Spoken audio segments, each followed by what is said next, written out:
On April 26, 1986, at 1:23 in the morning, a routine safety test at a Soviet nuclear power plant went catastrophically wrong.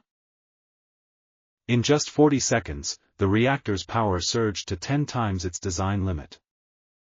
The explosion that followed released 400 times more radiation than the bomb dropped on Hiroshima.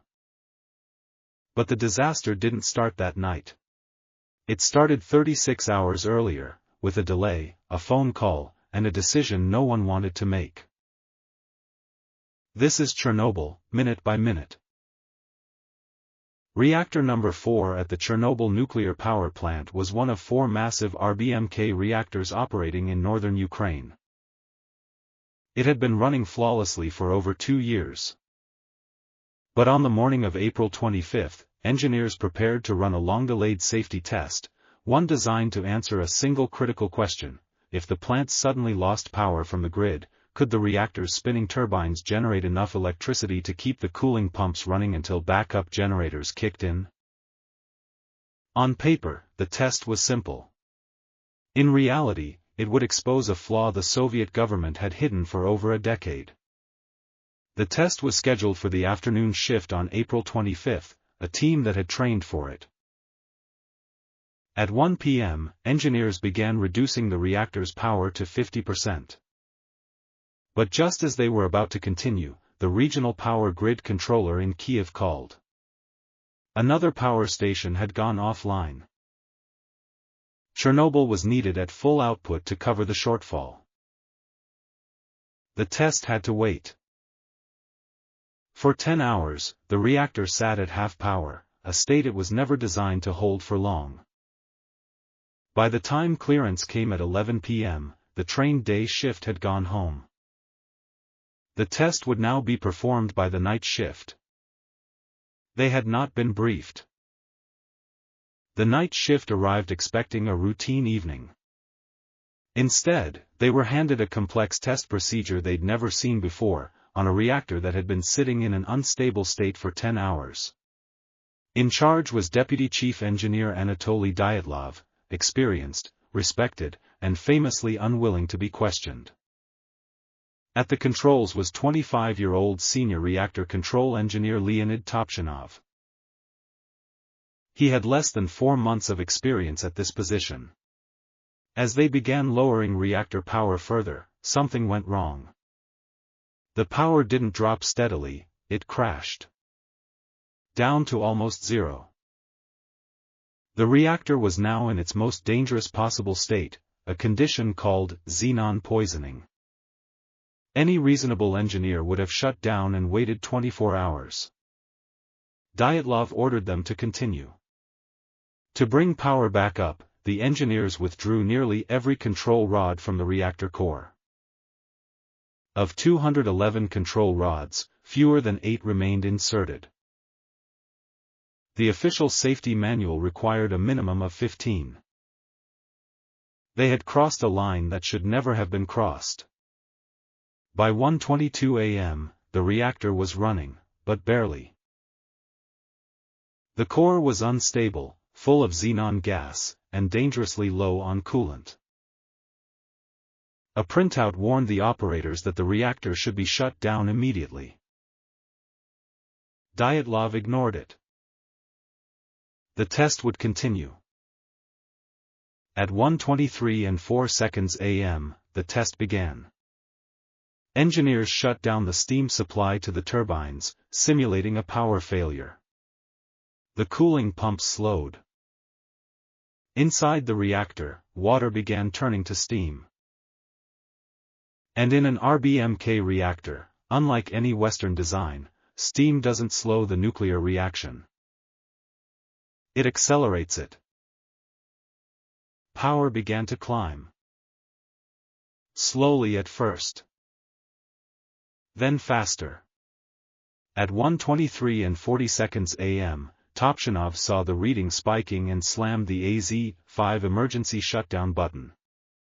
The button designed to drop every control rod into the core and end any reaction instantly. But the rods had a flaw. Their tips were made of graphite. And graphite, when it enters the core, doesn't slow the reaction. It speeds it up.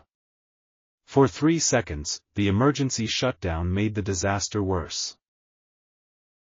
Power inside the reactor surged to 10 times its maximum design output in less than 4 seconds.